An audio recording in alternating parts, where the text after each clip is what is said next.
Билим инвестицияга жумшаган деле депутаттар бар. Ооба, көрдүк. Биз 3 күнгө Таласка барып келдик. Анда бул Абиров Жаныбек Болотбекович деген депутат акчасын жумшады бизге.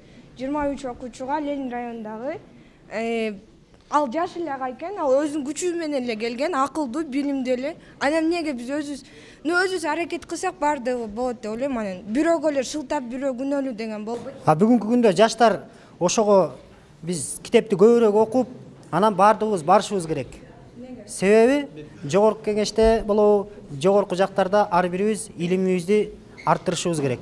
Бүгүнкү күндө андай жаштарыбыз жок болуп жатпайбы? Ага биз Байилинов атында китепканага барам, бош убактында. Бирок бардыгы эле жаштар бар. Студенттер көбүнчө отурат, көбүнчө окуучулар отурат, бардыгы эле китеп окуган адамдар бар. Өзүбүзгө керектүү информацияны алабыз ал жактан деле. Эми сөзүңүзгө аралжа. Ушул жерде мен суроо бере турам. Китепканага көп барган себеп дегенде мен өзүм дагы барып сереп саламын ал жерде.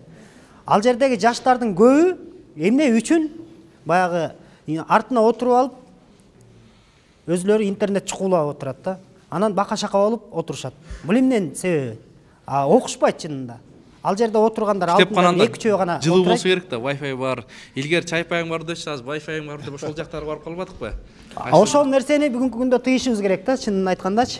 Бизде андай нерсе жок болуп жатат. Китеп окугандар жок болуп жатат. Жок, окугандар бар ага. Сиздер көрбөйсүздөр, бирөө жаман болсо бардыгы жаман да. Жок, мен антип айткан жокмун. Жок, мен айтып айткан жокмун. Тура мен бул кызга